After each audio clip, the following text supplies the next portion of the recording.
پھر ان کا ہاتھ یوں دکھا کے فرمایا کہ بچوں کو حلال کھلاتے ہوئے حلال حلال حلال، رشوت، سود، چوری، ڈاکہ، حرام یہ نہیں، حلال۔ بچوں کو حلال کھلاتے ہوئے جو ہاتھ ایسا ہو جاتا ہے اس پہ جہنم کی آگ حرام ہو جاتی ہے۔ لیکن ایک مائنڈ سیٹ بن چکا ہے ہمارے ہاں کہ بس یہی دینداری ہے۔ مکمل دینداری بنتی جب اس کے ساتھ دنیا کے معاملات اور اخلاقیات درست ہوتے ہیں، پھر جا کے وہ مکمل دین بنتا ہے۔ اچھا، جس نے ان 4 شرطوں کے ساتھ دنیا کو کمایا تو کیا ہوگا بھائی؟ تو فرمایا لقی اللہ یوم القیامہ ووجہہ مثل القمر لیلۃ البدر، قیامت کے دن یہ اللہ کے دربار میں ایسے پیش ہوگا کہ اس کا چہرہ 14ویں رات کے چاند کی طرح چمک رہا ہو۔ من طلب الدنیا حلالا، جس نے دنیا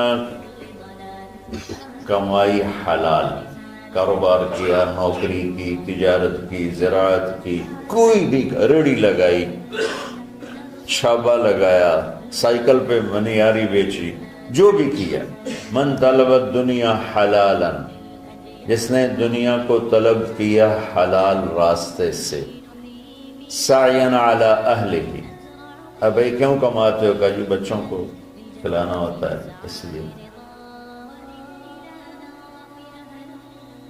تعطفا علی جارہ، کیوں کماتے ہو؟ کہ جی کچھ اللہ کے غریب بندے ہوتے ہیں ان پر خرچ کرتا ہوں۔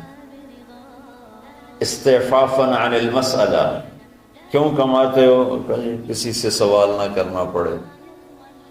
تو 4 باتیں میرے نبی فرما رہے ہیں، رزق حلال کمایا، بچوں پر خرچ کرنے کے لیے کمایا، غریبوں پر خرچ کرنے کے لیے کمایا، اور سوال سے بچنے کے لیے کمایا۔ اس میں کوئی نماز، روزہ، حج، زکوٰۃ، تہجد، تبلیغ، جہاد کا کوئی ذکر ہے نہیں۔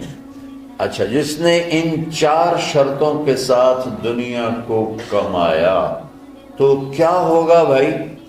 تو فرمایا لقی اللہ یوم القیامہ ووجہہ مثل القمر لیلۃ البدر، قیامت کے دن یہ اللہ کے دربار میں ایسے پیش ہوگا کہ اس کا چہرہ 14ویں رات کے چاند کی طرح چمک رہا ہو۔ اللہ نے ہمیں ایسا دین عطا فرمایا۔ حضرت سعد بن معاذ رضی اللہ تعالیٰ عنہ آپ کی محفل میں بیٹھے ہوئے تھے، تو وہ دہاڑی کرتے تھے، مزدوری کرتے تھے اپنے باغ میں خود ہی۔ تو آپ کے ان کے ہاتھوں پہ نظر پڑی تو ہاتھوں میں مزدوروں کے نا ہاتھ سخت ہو جاتے ہیں، بہت ہارڈ ہو جاتے ہیں، وہ کسی چلا چلا کے ہاتھوں سے کام کرتے۔ تو آپ نے دیکھا تو ان کے ہاتھ بڑے سخت۔ آپ نے ان سے پوچھا سعد یہ تیرے ہاتھوں کو کیا ہے؟ کہ یا رسول اللہ خود ہی مزدوری کرتا ہوں بچوں کا پیٹ پالنے کے لیے، تو وہ کام کرتے کرتے میرے ہاتھ ایسے ہو گئے ہیں، ٹھیک ہے،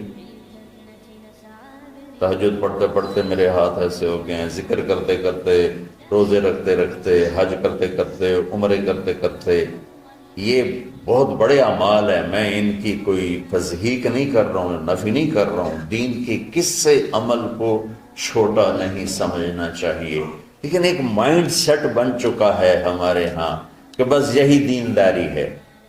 یہ کوئی عمرے کر رہا ہے، کوئی حج کر رہا ہے، کوئی دیگیں چڑھا رہا ہے، تو اس کو دینداری ہے بھی صحیح، اس میں بھی کوئی شک نہیں، ہے بھی صحیح، لیکن ادھوری دینداری ہے۔ مکمل دینداری بنتی جب اس کے ساتھ دنیا کے معاملات اور اخلاقیات درست ہوتے ہیں، پھر جا کے وہ مکمل دین بنتا ہے۔ تو آپ نے دیکھو میری طرف، آپ نے سعد کا ہاتھ یہاں سے پکڑا اور سب کو دکھا کے اس کو بوسہ لیا، پھر ان کا ہاتھ یوں دکھا کے فرمایا کہ بچوں کو حلال کھلاتے ہوئے حلال حلال حلال، رشوت، سود، چوری، ڈاکہ، حرام یہ نہیں، حلال۔ بچوں کو حلال کھلاتے ہوئے جو ہاتھ ایسا ہو جاتا ہے اس پہ جہنم کی آگ حرام ہو جاتی ہے۔ وَكَذَلِكَ جَعَلْنَاكُمْ، بولو، أُمَّةً، کہ ہم نے تمہیں معتدل اعتدال والی دنیا امت بنایا ہے، نہ دنیا میں ایسے لگو کہ دین برباد ہو جائے، نہ دین میں ایسے لگو کہ دنیا معطل ہو جائے۔ اس لیے میں نے ایک حدیث پڑھی تھی، آپ نے فرمایا کہ دین میں غلو سے بچنا۔ غلو مطلب کہ اس طرح لگنا کہ بچوں کا پتہ نہیں، بیوی کا پتہ نہیں، گھر کا پتہ نہیں، کام کا پتہ نہیں۔